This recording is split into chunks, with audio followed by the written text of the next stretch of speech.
Nous sommes en octobre 2022. La Russie a lancé son invasion de l'Ukraine depuis moins d'un an.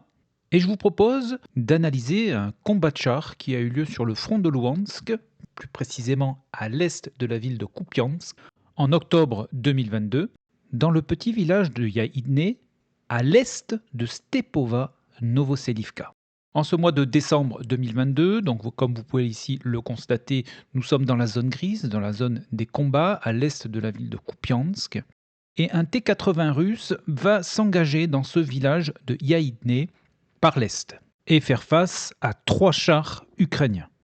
Il va tout d'abord s'engager sur un des axes principaux de ce village, tout en ouvrant le feu sur des chars ukrainiens positionnés à l'ouest de ce village de Yaïdne.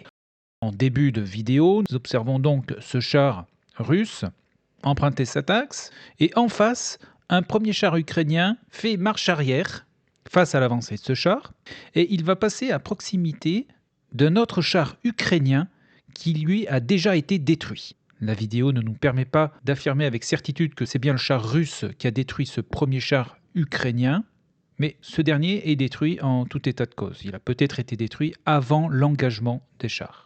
En tout, il y a 3 chars ukrainiens qui font face aux T-80 russes. Les 3 chars ukrainiens sont 3 T-64. Ils constituent la colonne vertébrale des forces blindées ukrainiennes.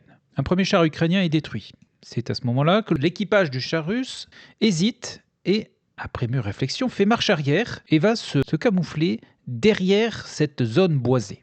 En même temps, le char ukrainien fait toujours marche arrière jusqu'à ce croisement où on peut observer les 2 chars ukrainiens faire mouvement tout en hésitant. C'est à ce moment-là que le char russe réapparaît sur l'axe principal et fait mouvement vers les 2 chars ukrainiens.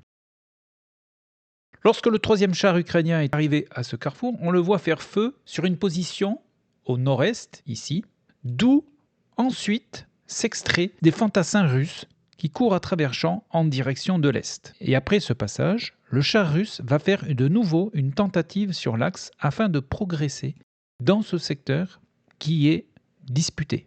Après cet événement, le char russe fait de nouveau repli sur cet axe.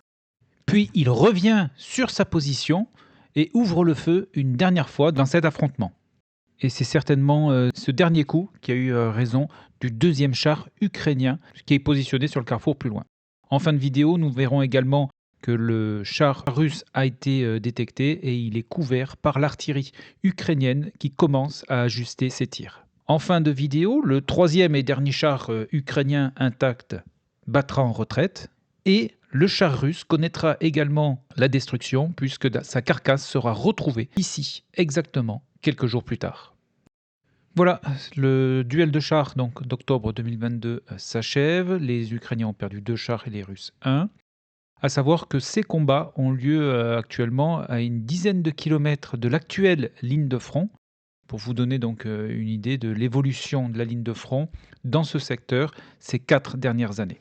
Voilà, eh bien écoutez, je vous donne rendez-vous dans une prochaine vidéo. D'ici là, prenez bien soin de vous, passez un bon dimanche et à très bientôt.